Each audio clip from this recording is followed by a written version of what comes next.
jaz otrok sem tvoj, v meni prebivaš in hodiš z menoj.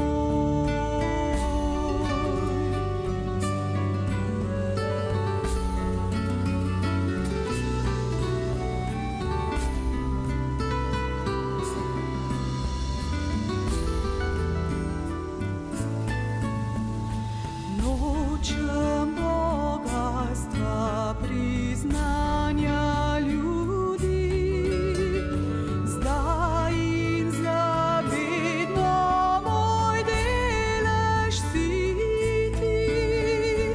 Mojemu srčju zdaj prestol je tvoj, kralj si nebeški, zaklad večni moj. Kralj si nebeški, zaklad večni moj.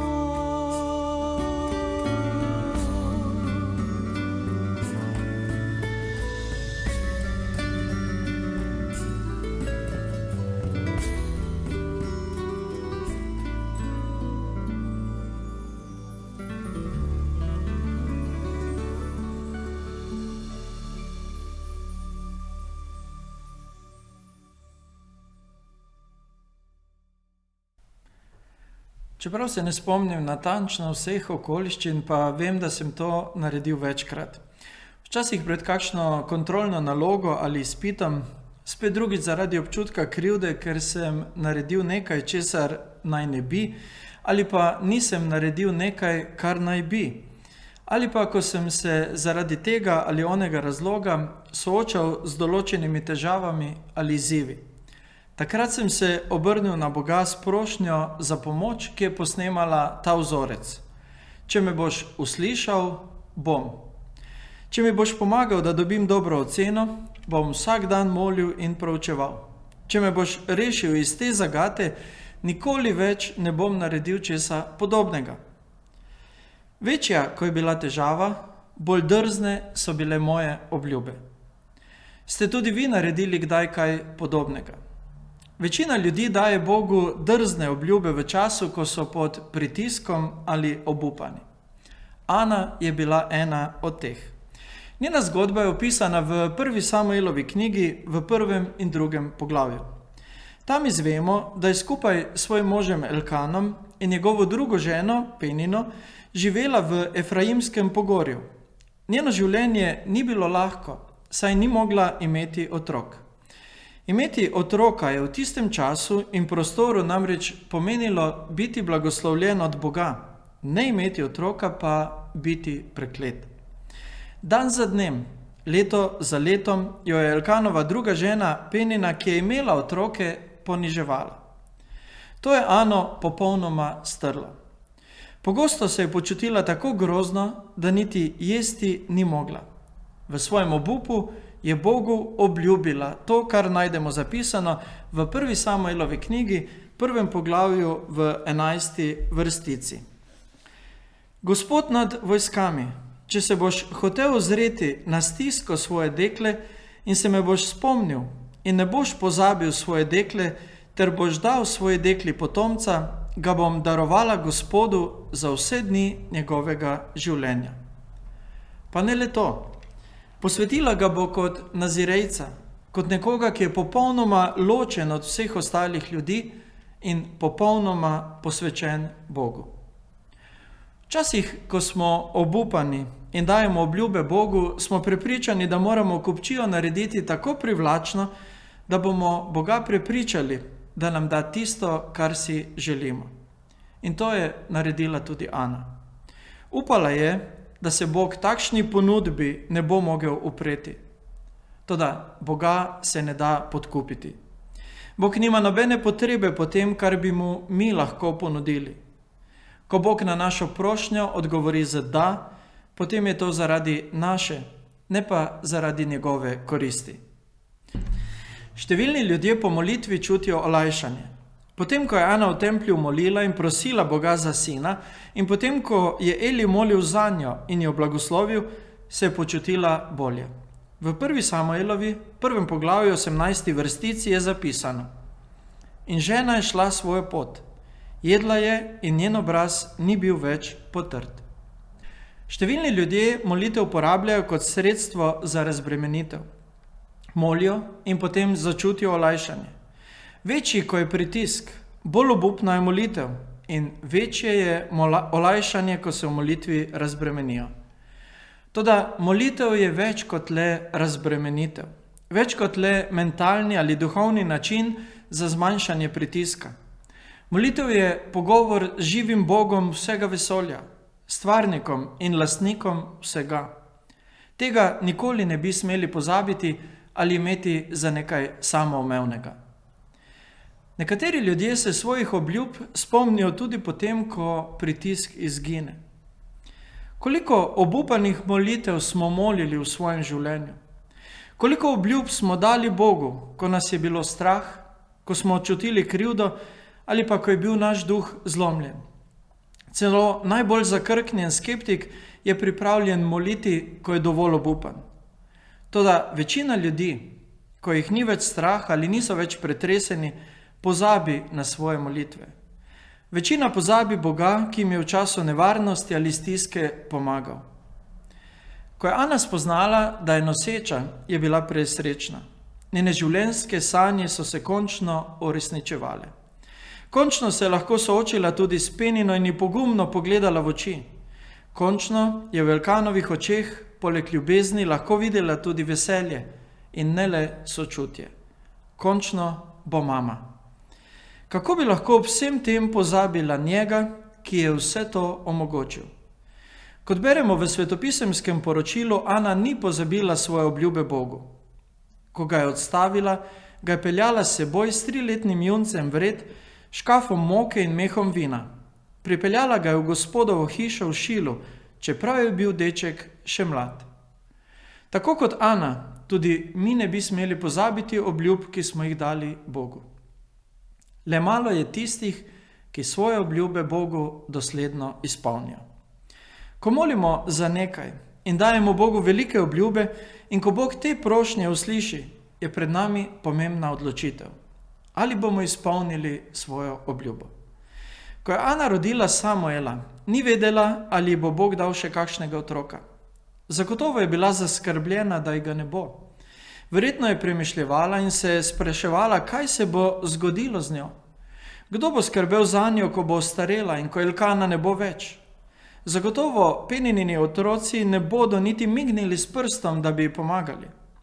Zavedala se je, da obstaja zelo velika verjetnost, da bo postala samo še ena uboga vdova v Izraelu več. Verjetno se je tako, kot kdaj v podobnih okoliščinah tudi mi spraševala, ali Bog res pričakuje od nas, da izpolnimo svojo obljubo, ki bi nas lahko pripeljala v tako velike težave. Mar Bog ni pripravljen narediti izjemo?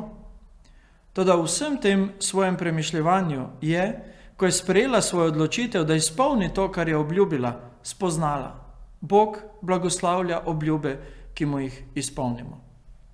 Ko izpolnimo svoje obljube Bogu, nas Bog blagoslovi z veseljem. Ko je Ana zanosila, je bila navdušena. Verjetno si je težko predstavljati, kako se je počutila, ko je v njej rastel otrok, ki si ga je tako dolgo in tako močno želela.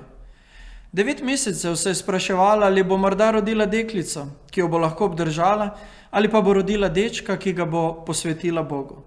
Verjetno so jo pripravljali mešani občutki. Vsaka ženska, ki je živela v njenem času, si je želela sina, ki bo nadaljeval družinsko ime in ki bo stal na očetovem prostoru, ko tega ne bo več. Toda vedela je, da če ji bo Bog dal deklico, jo bo lahko obdržala. Ko se je Samuel rodil, je bila presrečna. Prav tako pa je tudi vedela, kaj to pomeni. Njen sin je bil le posojen, pripadal je Bogu. Vedela je, da bo izpolnila svojo obljubo, da ga bo posvetila Bogu, in to ne le tako, kot je zahtevala postava, torej da bo namesto njega darovala daritev. Resnično ga bo dala Bogu.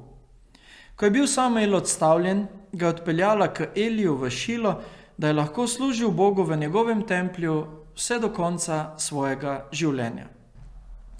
Rekla je: O moj Gospod, kakor živi tvoja duša, moj Gospod, jaz sem žena, ki je tukaj pri tebi stala in molila k Gospodu. Za tega dečka sem molila in Gospod mi je izpolnil mojo željo, ki sem jo od njega želela. Pa tudi jaz sem ga zaželela Gospodu vse dni, ki jih bo živel, naj bo zaželjen Gospodu. In Bog je sprejel Samuela, pa čeprav ni bil iz levitskega ali duhovniškega rodu. Ko je Eli molil za Ano v templju, je čutila olajšanje in veselje. Ko je spoznala, da je noseča, je prav tako čutila veselje. Toda prepričan sem, da je veselje čutila tudi takrat, ko se je odpravila iz templja in pustila svojega sina v Elijevi oskrbi. Le malo katera stvar v življenju prinese toliko veselja kot vedra poslušnost Bogu. Ko izpolnimo svoje obljube Bogu, nas Bog še bolj blagoslovi. Ko je Ana dala Samuela Bogu, ni vedela, kaj bo prinesla prihodnost. Toda Bog je bil prijazen z njo. Blagoslovil jo je še s 3 sinovi in 2 hčerama. In zagotovo je kot mama in babica, morda celo prababica, živela res izpolnjeno življenje. Karkoli mi damo Bogu, nam On vedno daje še več. Ne obljublja, da nam bo dal več enakega. Bog Ani ni nikoli rekel, da ji bo nadomestil sina, ki mu ga bo posvetila. Toda Bog vedno daje več na določen način. Boga nikoli ne moremo prekositi v dajanju. Ko izpolnimo svoje obljube Bogu zaradi svojih razlogov, nas On blagoslovi zaradi njegovih. Anina molitev je bila zelo osebna. Želela izkusiti rojstvo in skrb za otroka. Želela je čutiti izpolnjenost, ki jo prinese materinstvo. Tudi njena obljuba Bogu je bila zelo osebna.